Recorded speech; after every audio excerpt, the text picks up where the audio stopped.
Et bah c'est parti, on y va. Bon, bienvenue dans cette vidéo, j'espère que vous allez bien. Ouais, ça fait 6 mois que je suis pas revenu, je sais que ça fait un petit bout de temps, j'en suis vraiment désolé. Mais j'avais besoin de faire une vraie petite pause, enfin, petite pause de 6 mois quand même. Et aussi parce qu'il y a un autre gros projet qui va arriver d'ici l'année prochaine. J'ai mis juste en stand-by la chaîne et je me suis concentré à 100% sur ce projet. Et là, je reviens de force, ouais. Mais là, je reviens doucement, donc on va juste parler d'une petite thématique qui est à jour. C'est des admissions dans les écoles. Très important, j'en suis en plein dedans aussi parce que je cherche une alternance. Et je vais vous partager quelques astuces qui vont augmenter vos taux de chance d'être admis dans une école. Ça n'a rien à voir avec l'alternance, mais t'inquiète, on va ouvrir le fichier, j'ai pris des notes quand même. Alors pour l'exemple, on va prendre mon cas personnel, ça revient vraiment au même. Et on va parler de l'école MGM, donc une école d'art. Voilà, au cas où, parce qu'il y en a, peut-être tu viens de Général, peut-être tu viens de BTP, je sais pas, enfin tu comprends, mais là on va vraiment être dans l'école MGM Graphic Design à Paris et dans des filières créatives. Voilà, on met les petites bases. Donc là je vais parler de la préparation. Ensuite ça sera durant... pourquoi je fais ça? Je coupe du bois. Allez hop, c'est parti. Ça sera aussi durant l'entretien, mais aussi un petit peu après, ça pourra peut-être te rajouter des points, donc prends des notes et c'est parti. Alors un entretien, ça se prépare bien évidemment. Tu vas pas faire la veille pour le lendemain, tu vas devoir préparer certaines choses et même t'entraîner à parler. Donc moi ce que je te conseille déjà, c'est de prendre tes projets. Donc soit tu as tes projets en papier, donc tu as fait des dessins, des peintures, soit tu as un portfolio. Le portfolio, si tu sais pas c'est quoi, c'est un PDF ou un site web qui va regrouper tous tes projets. Donc à la fois, il y a tous tes projets, que ce soit photo, vidéo, graphisme, motion, montage, tout ce que tu fais en lien avec la filière où tu souhaites aller, et bah tu les mets dedans. Alors ça sert à quoi le portfolio? Ça sert à ce que la personne à qui t'as en face voit ce que tu sais faire et tes compétences. Ils disent ah ok, donc le mec ou la meuf sait faire de la peinture, de la photo, il sait faire ça. C'est un petit peu par exemple si moi je donnais mon compte Instagram à une personne et regarde mon profil, et bah les photos c'est tes projets. Voilà, c'est un peu pour donner une première approche de qui tu es et ta personnalité. Donc moi ce que je te conseille, c'est soit tu fais un PDF en mise en page. Donc si t'as pas la suite Adobe, moi je te conseille d'aller sur Canva. Je sais que ça fait grincer des dents, mais si t'as pas, faut faire avec ce qu'on a. Ou alors si t'as la suite Adobe, là c'est vachement bien. Et moi c'est ce que j'ai fait, c'est que Adobe te propose de faire un portfolio en ligne, donc une sorte de site web avec du no-code. Donc tu as juste à mettre des images et ça te fait une mise en page et tu peux aller dessus et naviguer vraiment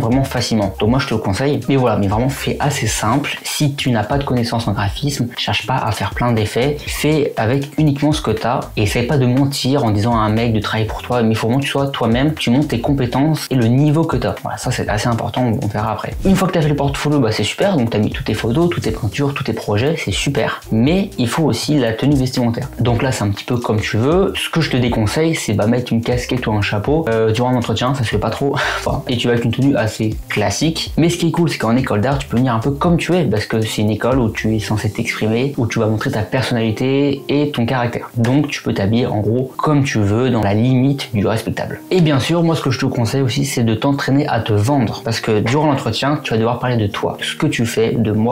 Il y a des personnes qui n'aiment pas trop parler d'eux, il y en a qui ont la facilité de se vendre. C'est un avantage comme un inconvénient, mais ce que je te conseille, c'est de t'entraîner à te vendre, je sais pas, avec tes parents ou avec des amis ou avec des gens que tu connais pas. Ce qui est un peu plus étrange d'ailleurs, mais en tout cas, il faut que tu saches qui tu es, ce que tu sais faire et où tu veux aller. Voilà, donc tout ça, c'est bon, tu l'as préparé, t'as ton portfolio, tu sais quoi dire, ta tenue, elle est ok, et maintenant, il faut arriver à l'heure, très important. Si t'arrives en retard, ça peut t'enlever beaucoup de points, donc soit à l'heure, ou même, encore mieux, tu viens en avance.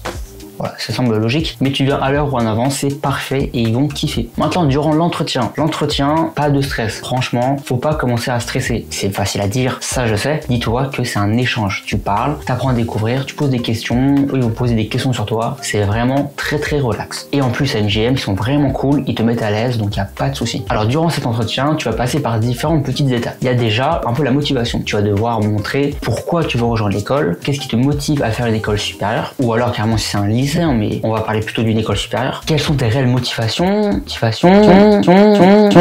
Et ça va être aussi par exemple des questions sur comment tu te définis, je sais pas, 3 mots pour te décrire, c'est un peu des phrases comme ça, et dire que oui, je veux rejoindre l'école, je veux être investi, et à la fin, je veux mon diplôme. Surtout le diplôme, très important. Ensuite, bien sûr, tu vas montrer ton portfolio et tes travaux, comme ça, la personne va pouvoir t'évaluer sur ton niveau, ou sur ce que tu sais faire, ou comme ça, ah tiens, il fait de l'architecture, ah bah on va le mettre plutôt en architecture, c'est logique. Et à la fin, tu auras un petit test écrit en lien avec la filière où tu veux aller. Par exemple, moi c'était le design graphique, ils m'ont fait des questions en lien avec la culture de l'art, le design graphique, la mise en page, tout ça. Si tu fais d'architecture ou de motion, ça sera adapté sur ces deux filières-là. En plus là, tu te mets dans une pièce, ils donnent des crayons, un stylo et tu remplis avec ce que tu sais faire. Ne cherche pas à tricher, ça sert à rien. Cette feuille, elle est uniquement pour évaluer ton niveau. Si tu es suffisamment capable d'aller en première année, ou alors tu vas devoir faire une prépa ou tu fais une filière infographie, c'est vraiment un titre informatif. Donc cherche pas tricher, ça sert vraiment à rien. Une fois que tu as fini, tu donnes ça au conseiller ou à la conseillère et normalement tu as la question dès maintenant. Ça peut arriver que l'école te dise ok, on prend votre dossier et on vous recontactera après, ça on y reviendra après. Mais là dans mon cas, la personne